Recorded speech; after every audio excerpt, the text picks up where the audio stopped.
There was no distinction between food and medicine historically. So that's a contemporary thing where you get your food in one place and your medicine in another because you've stripped out all the good stuff from the food, so you have to put it back in with the pill. Welcome to Nourish by Spinneys, where we promise to inspire you to eat well and live well.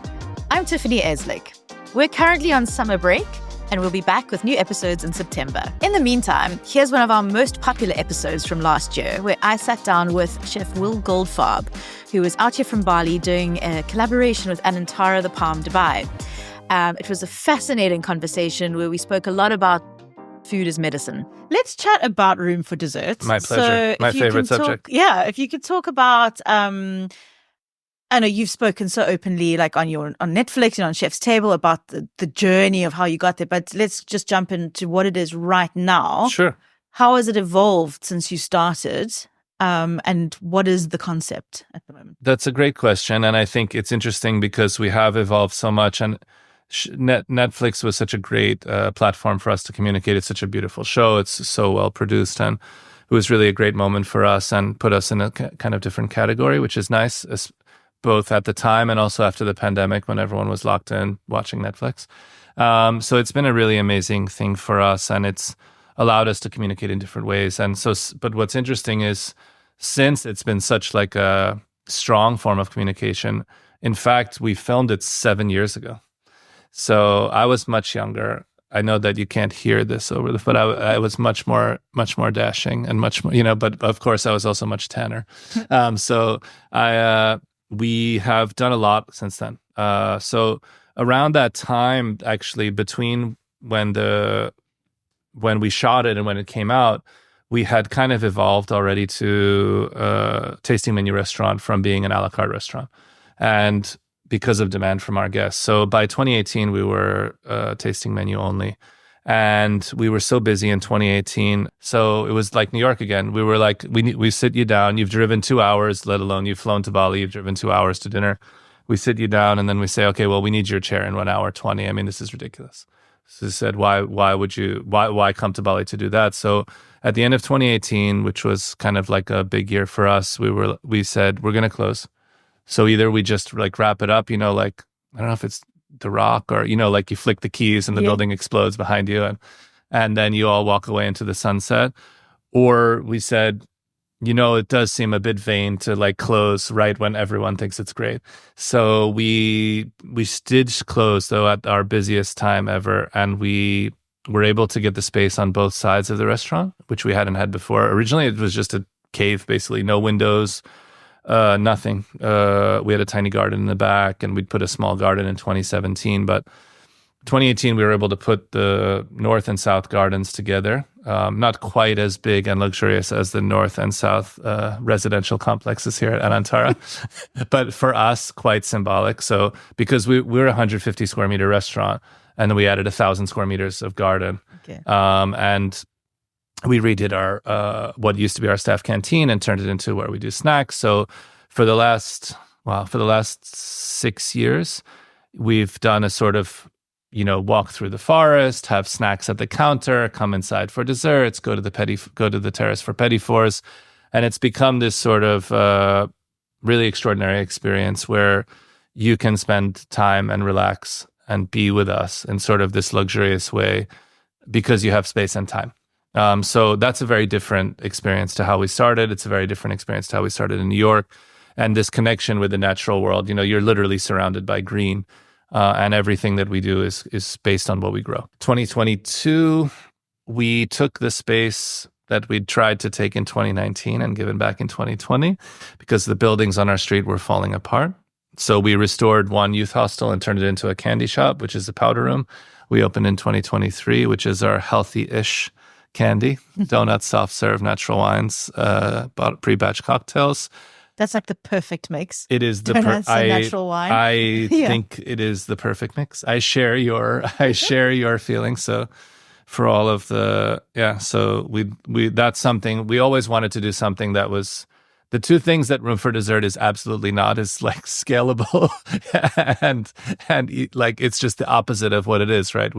There's nothing takeaway. And there's nothing that you want to be copied, right? Because you want every experience to be customized to you personally.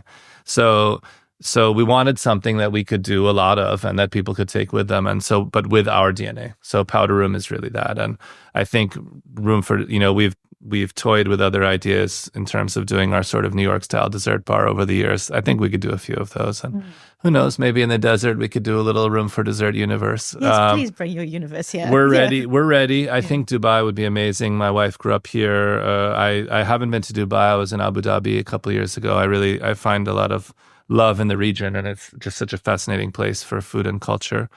So certainly somewhere like this would be a great place to do a whole universe.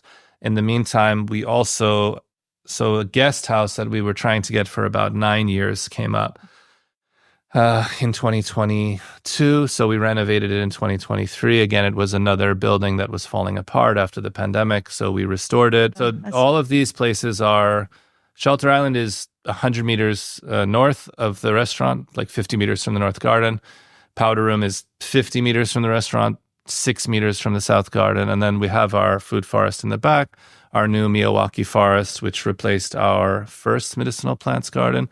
So basically, we have this amazing family universe where you can stay with us, dine with us, breakfast with us, learn with us, whether it's a day or a week or a month or your whole life, like as a retreat or a way of life. We just wanted to share what we do in a way that makes it really accessible and kind of shows what we care about, which is we want to. So that's a very long way to describe how the restaurant has evolved.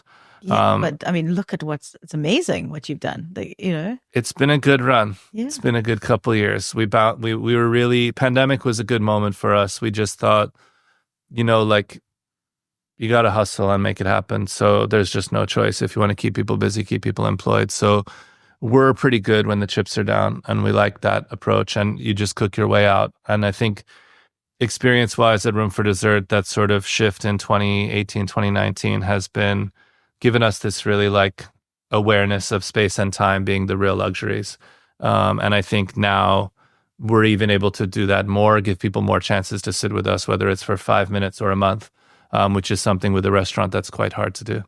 So Room for Dessert, 2 to 3 hours, Powder Room, 5 minutes, Shelter Island, can people stay with us for a week, 2 weeks, a month? The Academy, again, is with our alumni is really a way of life.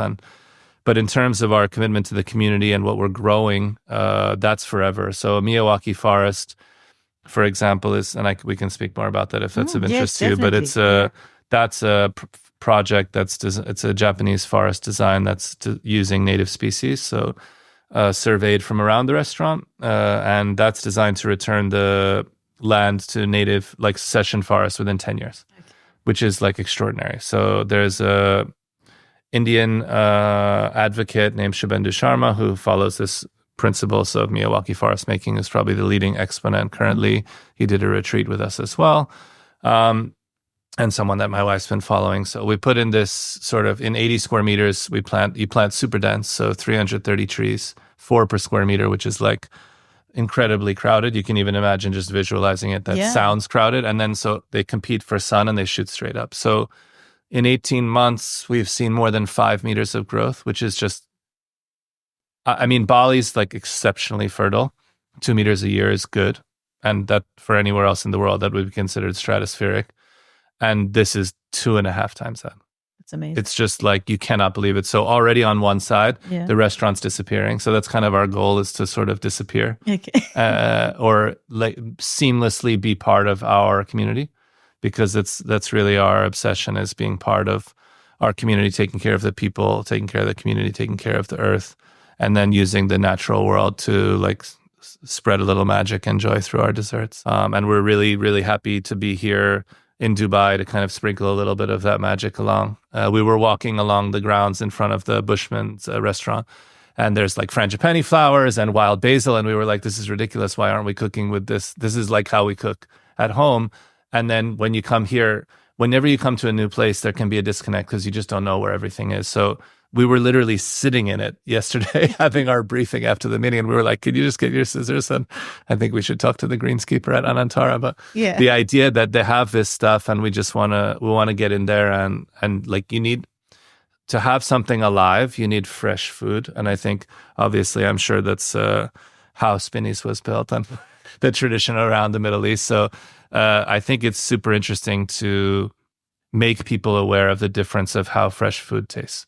And it's just really alive. There's no way to substitute for that. Nothing will change that. Absolutely not. And it is our medicine, and it has been for centuries and millennia. And I just think people get so far removed from it, right? But just going back to real food, working with basic ingredients, but letting them shine, that is our medicine. There was no distinction between food and medicine historically. So that's a contemporary thing where you get your food in one place and your medicine in another because you've stripped out all the good stuff from the food. So you have to put it back in with the pill. That's really not healthy. And I think people now really are aware that that just is not a sustainable, healthy way. We can talk about sustainability all we want. Yes, let's recycle. Let's minimize waste. Let's reduce plastic waste. Let's process our byproducts. We do all of those things. We filter our gray water. We do every possible sustainable. We make our own paper. We make our own candles. But at the end of the day, if you're not healthy because your diet is stripped of the things that keep you well, like this is not a sustainable system. All the other things are, and I think that's something that people forget and took for granted. And I'm not sure that that lesson was learned during the pandemic or not. But for us, it was like in Bali, being sustainable is like a very visceral thing. It's not like abstract, like, it's not up in the pie in the sky stuff. It's like, well, you're hungry, you need food, let's fix that. If you're healthy, then we can talk about composting. Yeah. But if you're homesick because you don't have a healthy diet and you can't get the nutrients that you need, then there's no point in going further along in the conversation. So for us, again, our job is to cook food. And people are hungry. Like, we don't need a more complex problem to solve. We can just do that. Yeah. So I think the idea of being sustainable and restaurants, like the concept of what the word means, like one is to literally sustain people and the other is to restore. Like the word literally comes from the name of a soup. Which again was used to restore travelers back in the day. And I think we've gotten very far away from what being sustainable and what restoring and restaurants really are supposed to do, which is take care of people. And that to me, that's 100% the backbone of everything that we do in the restaurant. Healing through everything that we plan, every recipe. But even in just a simple way, instinctively how something tastes when it tastes alive and fresh and bright. Like, that doesn't need to be interpreted. It doesn't need a sales pitch or a soundbite. It just, instinctively when you eat it. Everybody knows. Absolutely. Like, you feel it as well the minute you can go to the harbor in Dubai. There's so many great places here to just go eat fish that's fresh caught, right? Yeah. You want to go to fisherman's, like that's where you want to go and eat because that's what food is all about. And it's not about over elaborate preparations. That's our job, maybe how we express our culture in certain ways. And in other ways, maybe that's not as healthy as just serving things directly and simply. What have you learned from the Balinese about like their approach to food and culture that's you've really just taken on board? That's a very good question. And we're always, again, we lean really heavily into traditional wisdom. So our principle, I'm on sustainability panels all the time. And my reply is, why are you asking me? Like, I'm the problem. You know what I mean? Why wouldn't you ask a Balinese woman who's been here making sure the place was perfectly sustainable 500 years ago before people like me started opening restaurants here? So maybe you should ask like the women and men who have been taking care of the land before there was paper. So I'm huge on not appropriating this and selling it as our own, but saying, no, this is really good. We want to celebrate this. If you like it, you should go to the source, which is not us, right? I can't be the voice for Bali, but I can be a champion. I can celebrate it. There's a few things in Bali which really strike like close to home for us. One, and I won't list them in any particular order, but let's just say the general principle of like Trihita Karana is how you stay in harmony with the world around you and yourself. Like, this is like sort of the fundamental organizing principle of the island. The second is Naya is like this idea of, it's kind of the English equivalent word would be almost like cooperative or cooperation, which is how the communities are intertwined and how people take care of each other. And the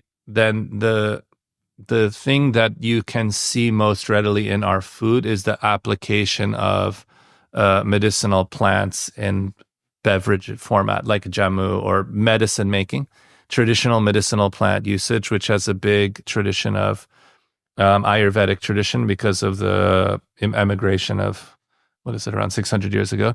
So you see this like very specific, it's definitely animist Bali variation of Hinduism. There is a very specific style influenced by, which is influenced by Ayurvedic tradition, but is very Bali. So like jamu, which technically is a Javanese word, the Balinese word is more like lolo, is a morning beverage, which is like not considered a medicine. It's just part of your life, right? Like you wake up and have, I don't know. So turmeric for me, like we grow a lot of turmeric. We use turmeric leaves. We drink a lot of turmeric, tamarind, and ginger, pepper, all of these different things, which are local, sustainable, either grown or, more importantly, in Balinese tradition, they are ethically foraged, because the traditional agriculture there, and this is one last thing that I'll come to in a moment, but the jamu/lolo tradition of there is no distinction between food and medicine. Something is either good for you or not good for you, as like fundamental to what you put in your body. That's everything we do is built around that. That's fabulous. And I just think like the way you've spoken about Bali, I mean, I've been lucky to go a few times, and you just feel that balance the minute you land there. And it feels like, I always say to people, it's like there's ritual that's alive in the air. 100%. And when you leave, you're just like, oh my gosh, I think I'm going to mess up my balance as soon as I get into, real life. I don't know, and it's real life there, but there's just something that's so magical about that island. It's been that way forever, right? And everyone said it's too touristy for 200 years. I mean, I think the Dutch said it in the 1890s, and the Spanish said it in the 1930s, and then the Americans and Japanese said it in the 1950s. Australians said it in the 1980s. And Americans said it again in the 2000s after Eat, Pray, Love. And it's a special place. Everyone who goes there knows when it gets its hooks in you. And I'm sure that Dubai, Middle East region, there's so many amazing communities and so many areas in the world that have this kind of special feel and special tradition that are indescribable. There's no, and thankfully indescribable, otherwise and that remains special. And I think that the key is we just want to remember what makes it a special place and not try to make it into something that's the same as everywhere else. I think Anantara, even for example, does a great job of like having this authenticity to tradition and heritage in the products, in the presentation, whether it's architectural styles or this idea of community, even having low slung buildings, which has sort of become not current anymore in Dubai. Everything's so tall. But it is funny. But when you walk, there is something that's really approachable about a low slung. It's more humane. It's more on our level. So. It's certainly. Again, the rule is a coconut tree, right? Yeah. So tallest coconut tree is the tallest building. That's a very healthy. I've forgotten that actually. It's and of course these days people jack up the coconuts onto concrete plinths. But ignoring that, let's just say one other thing I just wanted to share, which is not specific to Bali, but is not just regional but global, and something that people forget is that, forget is a strong word, they're convinced to forget, which is most people in the world don't rely on monocrop agriculture to eat. They rely on what's known in Southeast Asia as a home garden, right? Which is a small patch of land that grows a little something, your neighbor grows a little something else, you pick a little something here. That's literally how 80% of the world eats. That's not like a foreign or contemporary concept. That's how the world's history of agriculture has functioned in every society. I saw this sort of subsistence farming in Bhutan recently, and they were closed to the world for so long, and that it was just wonderful to see while I was walking around, like people taking each other certain things, like maybe they'd grown one type of crop and they were swapping, and the food there was just so healthy, So it's alive. And it's also, that's the point, right? You're sharing. You're literally being sustainable by sharing your resources in a way that benefits the most amount of people with the least disruption. Yeah. So there isn't a way to replace that. Yeah. That's a fundamental misalignment, in my opinion, of how it's not really about how we eat. It's about how we're being pushed to eat by because it's certainly easier to make like one thing, right? But it's much, much, much worse. Yeah. And it's going to get even worse. So I think ironically that it will revert organically to that way because the other system will collapse. Yeah. Which what you saw during the pandemic was if you need grain from X and it has to go to Y and it can't go, then what happens? Everybody stops eating. It doesn't make any sense. Yeah. But I think no one that lesson doesn't seem to have caught on yet. But I think more and more, and I'm not like a pessimist or a doomsayer or anything, but I think those disruptions over time will just make it irrelevant, my opinion on the subject.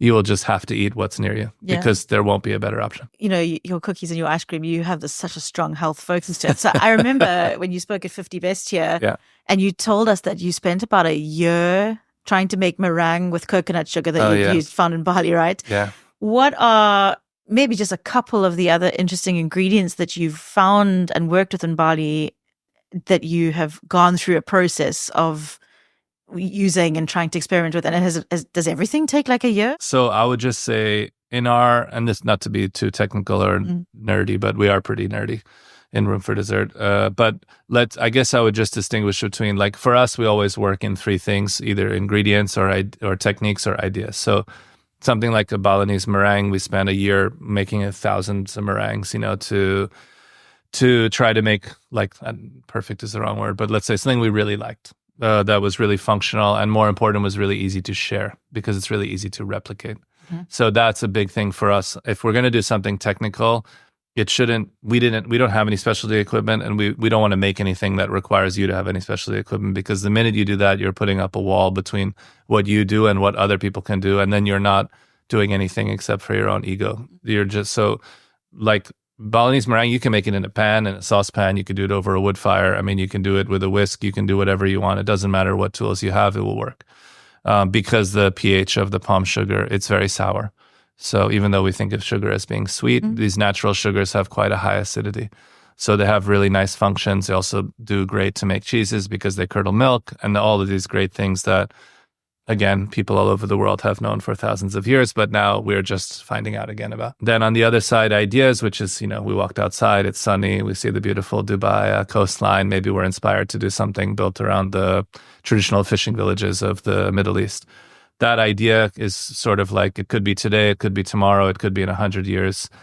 The themes that we spoke about today, those aren't ever going to go out of style as a starting point for being creative, right? We can just, if we said we want to have an idea of healing through food, I mean, we could work on that theme for 100 years and not run out of content. But on the specific side, and more to your question, which is on the ingredient side, it's really just about trying something good and finding a way to use it as simply as possible. So nutmeg fruit is a great example. I think Indonesia, since most of those products have been extracted for use in other places, the ingredients that we think of as Indonesian are considered to be local ingredients all over the world, right? Like Christmas cookies is the best example, right? In the US or in Europe, it's like a gingerbread, right? Spice cookies. This doesn't make any sense, right? That's an Indonesian. That's not a local product in Europe. That's a local product in Indonesia. But the branding is much stronger. They're just got to work a little bit on the PR and branding. Yeah. But so the spice route, I would just say anything along the spice route that's been traded by literally for millennia.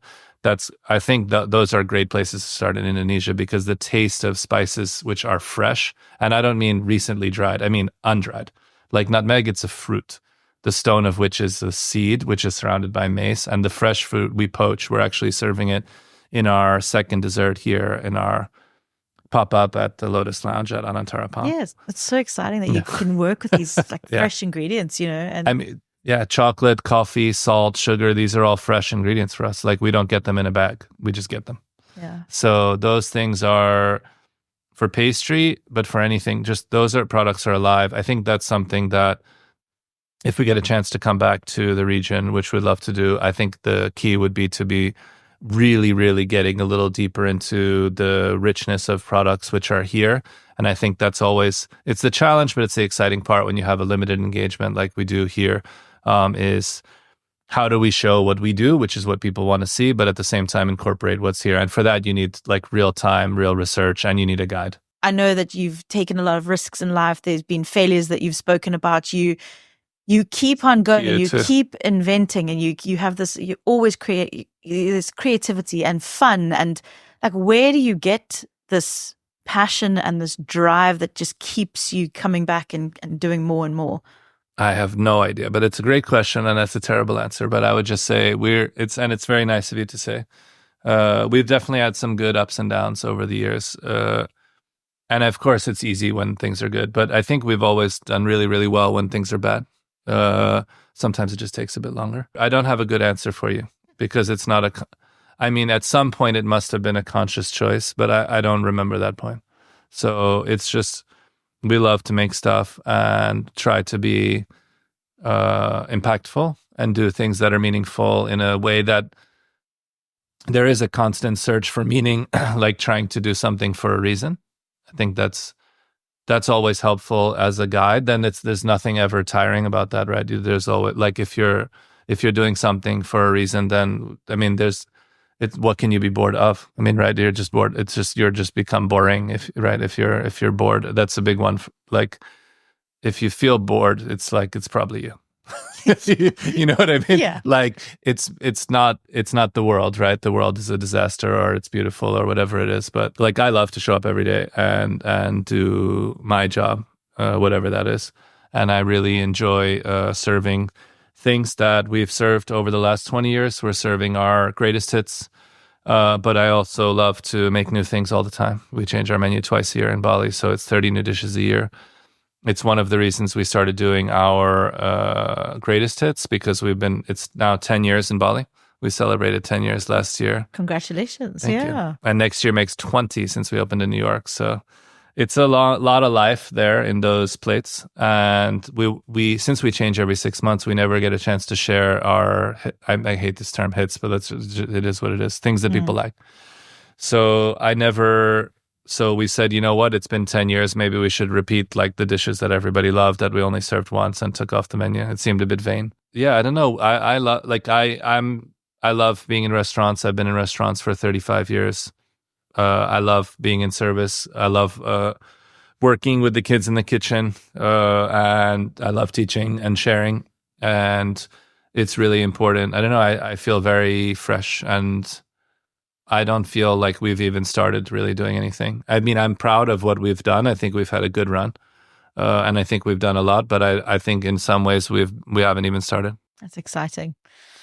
Would you say that there is one thing or one moment or something that nourishes you or nourishes your soul? I mean, I'm really happy when I get a chance to see my daughter. I got a chance to see her for her birthday this week. That's nice. I like to sit and have a walk with my wife. That's very nice. The other stuff is more just, I mean, I would put those two at the top of the list. My family is very important to me. And this is not a great industry for family time. So it's always a challenge to be present. And I don't know, I think those are pretty good things. Absolutely. Thank you so much, Will. Like, I could sit and talk to you for like another 3 hours, but I know that you have a lot to do. So I mean, it's just I will see you in usual. Bali. I'm coming to check into the universe. Thank you. We'll see you soon.